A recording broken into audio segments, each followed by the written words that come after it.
Halo guys, kembali lagi bersama gue Alvan. Pada kali ini gue akan membawakan salah satu cerita dari film yang berjudul Rush Hour. Tidak pernah lupa gue selalu mendoakan agar kalian dan keluarga bahagia dan sehat selalu ya.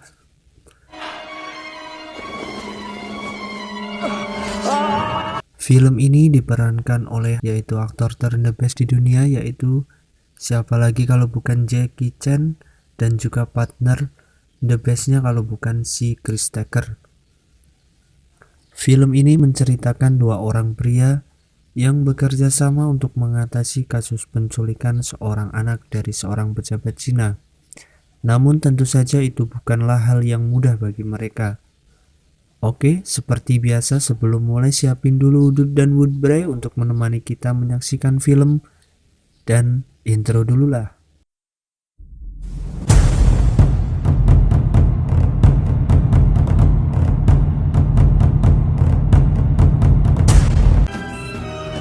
Film ini dimulai dari seorang pria yang sedang menggerebek sebuah kapal yang akan membawa artefak-artefak peninggalan Cina yang berharga. Dia bernama Lee dan dia adalah seorang polisi Hong Kong. Nah, di sini Lee kemudian mencari seorang yang bernama Juntao.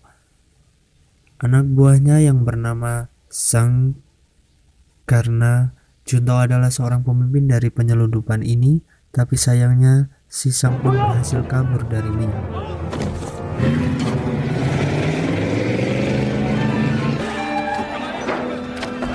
Scene kemudian berganti ke acara selamatan di Hong Kong.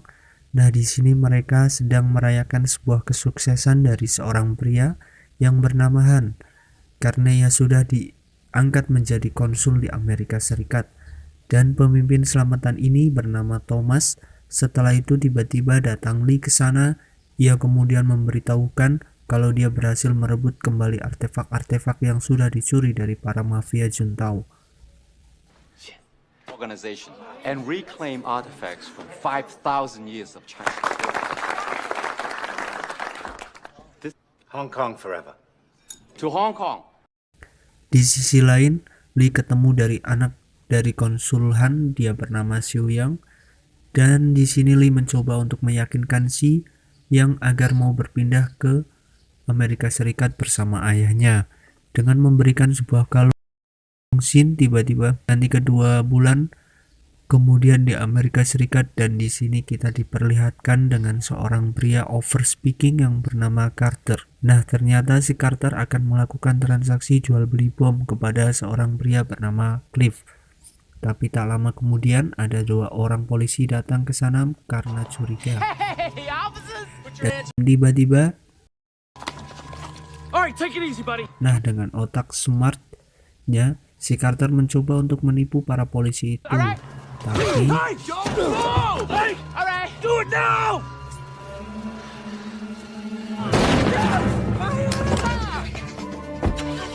dan pada saat itu kabur Carter pun berhasil menembak bom yang ada di bagasi tadi.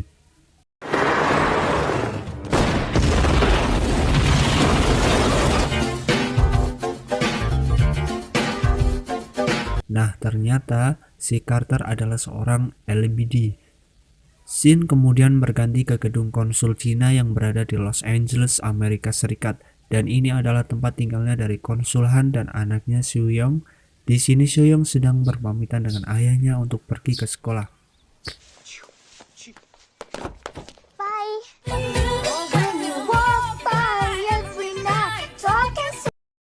Pada saat itu di persimpangan ada dua orang polisi yang tiba-tiba mengarahkan ke arah tempat yang sepi, dan tiba-tiba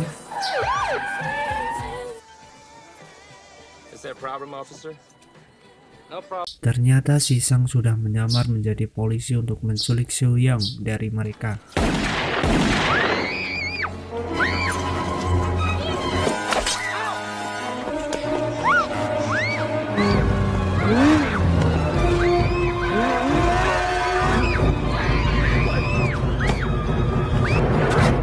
Tak lama kemudian, si konsul Han ternyata langsung didatangi oleh dua orang FBI untuk memberikan kabar kalau anaknya telah diculik. Mereka bernama Warren dan Wei. Dan karena susah menyebutnya, gue ganti jadi Ujang dan Udin, oke? Investigation. This is Agent Whitney. Dan saat di gedung Han, dia bilang kepada Udin kalau ia telah memanggil agennya dari Cina dan itu adalah He's already Silly. on the plane. Di sisi lain, si Carter yang lagi ngoceh didatangi oleh sahabatnya yang bernama Jensen. Dan di sini Jensen bilang kepada Carter kalau dia tidak akan pernah mendapatkan partner kalau dia selalu ngoceh terus. Tapi si Carter menyangkalnya kalau dia tidak butuh partner sama sekali. Scene kemudian berganti ke Ujang dan si Udin. Nah, si Udin ternyata tidak suka kalau si Lee ikut campur ke dalam kasus ini. Dan karena itu si Udin berencana untuk menyuruh seorang untuk membuat Lee agar tidak bisa datang menemui Han. Dan orang itu adalah Carter. Nah, karena senang si Carter pun langsung datang ke gedung konsul Han dengan goalnya. Carter! I need one of those earpieces immediately, all right? Okay, boys, what do we got? Have we checked the consul personal records yet? Any of you the staff? Whitney, who is this? Tak lama kemudian, si Udin pun langsung bilang kepada Carter kalau tugasnya adalah untuk mengawal dan mengalihkan Silly agar tidak datang menemui Han. Yeah, I understand you want me to babysit somebody, but I don't do that. I came down. Plane arrives in an hour. We want to make a good impression, Carter. It's Dan pada saat Lee sampai, Lee tidak berbicara sama sekali kepada Carter. I'm Detective Carter. Do you speak any English? And the words that are coming out of my mouth? Dan dia kira si Lee tidak bisa berbahasa Inggris. Nah, tak lama kemudian si Carter ternyata mengajak si Lee datang ke Chinatown untuk mengulur waktu dan kemudian si Carter meninggalkan si Lee untuk mencari tahu siapa dalang dari penculikan dari konsul Han dan kemudian si Carter meninggalkan si Lee untuk mencari tahu siapa dalang dari penculikan anak konsul Han. I don't know nothing. For $45, do you understand what I'm saying? I'm not kidnapping, but I tell you this: there's this dude who's buying up all kind of fun. I don't know his name. You don't know his name. For $45, I don't know his For name. $45, you better tell me. Tapi tiba-tiba si Lee sudah menghilang dan ternyata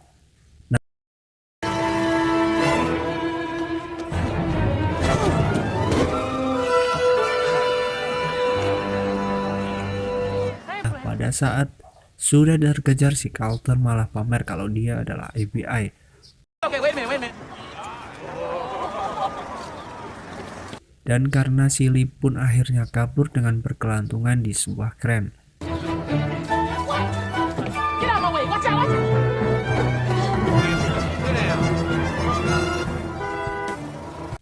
Nah, karena si Lee naik taksi, Carter pun langsung membegal motor untuk mengejarnya. Didn't I tell you to stay over there by the Duke? Man, stay in the car. Hey. Hey, what's happening here? Don't move. Dan ternyata Lee bisa berbahasa Inggris. I'm policeman. I'm just showing him how to take a gun from a suspect. Kemudian saat berjalan mereka pun malah ribut masalah lagu. Oh, hell no. These boys gonna get you a great ass whooping. Tak lama kemudian si Carter membawa Lee ke sebuah bars untuk menanyakan penculikan itu dan di dalam ia bertemu pria yang ngefly gara-gara rokok. Where is it? Setelah itu si Carter pun langsung masuk ke dalam sambil mendongkan pistolnya untuk menanyakan masalah penculikan anak kecil dari The little Cina. Chinese girl. I don't know nothing about no little Chinese girl. You know what I'm talking. Pada saat Lee disuruh keluar ternyata Hey man, give me a hug. tapi kemudian Carter tetap bertanya tentang siapa yang sudah membeli senjata Man, I dan know what you bahan do, man. peledak. And the only reason why I ain't busted your ass because you my cousin. Walaupun awalnya ragu, dia akhirnya memberikan jawaban kalau ada orang Hong Kong yang baru tiba di Chinatown. Nah, di sisi lain, si Lee yang sok akrab malah berakhir dengan perkelahian. What's up, my nigga?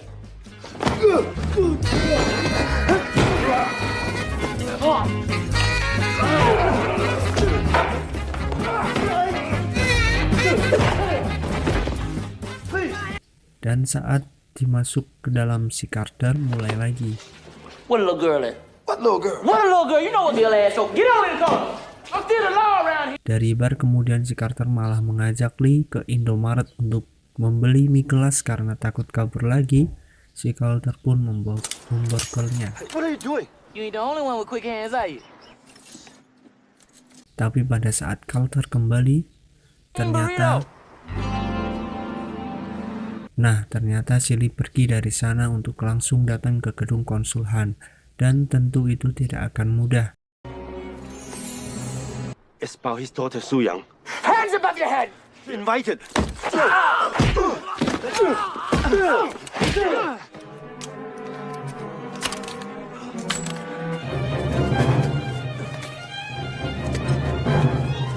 Tak lama lagi kemudian si Lee pun akhirnya bisa masuk dari jendela. Don't move. 对不起，我来晚了。 Anjir lah, malah nunggu di luar dong. Saat malam hari, si Carter yang setirnya dicolong pun akhirnya menderek mobilnya ke gedung itu. Who is this man? Dan saat di dalam, Lee menceritakan sebuah kepada konsul Han. Nah, tak lama kemudian tak sengaja si Carter mengangkat telepon di sana dan ternyata itu si Sang yang meminta menebus Siu Yang dengan uang sebesar 50 juta dolar. Singkat cerita, mereka pun kembali ke tempat koordinat si Sang yang menelpon, dan di sini Lee ternyata sudah mengetahui kalau ada hal yang tidak beres, dan tiba-tiba tak disengaja si Lee kemudian melihat Sang yang mencoba kabur setelah ledakan itu.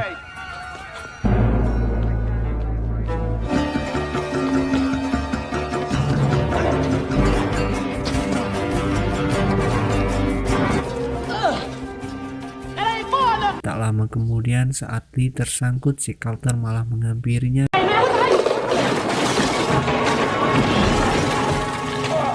dan Sang pun berhasil kabur. Tapi di sini Lee menemukan sesuatu yang dijatuhkan oleh Sang. Kemudian setelah itu si Carter mengajak Lee mendatangi sahabatnya Johnson yang lagi latihan menjinakkan bom. Tapi karena usil, setelah itu si Carter ternyata datang ke sini untuk menanyakan benda apa yang ditemukan Lee tadi, dan ternyata itu seperti pemicu peledak seperti bom C4. Dari sana si Carter He's just joking. Dari sana si Carter kemudian mengajak Lee ke bagian sel tahanan untuk menemui Cliff yang ia tangkap saat itu. Nah, di sini si Carter kemudian menunjukkan alat pemicu bom tadi dengan dimain-main. You really think I'm stupid, don't you? Stupid enough to get busted. You want me to put my fingerprints on that so you can frame me? Setelah itu Carter menanyakan tentang penculikan kepada Cliff. I don't know anything about a little girl. That ain't what I heard. That's what I'm gonna tell everybody. All day to kiss your fat ass Clive. Oh, no, what are you gonna do? You want some of this? Because if you do, I'll give you all you want. She's only 11 years old. I don't want her to die.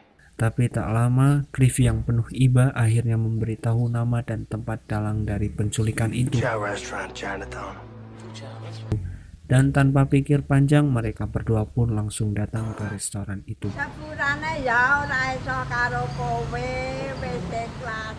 Ketika semua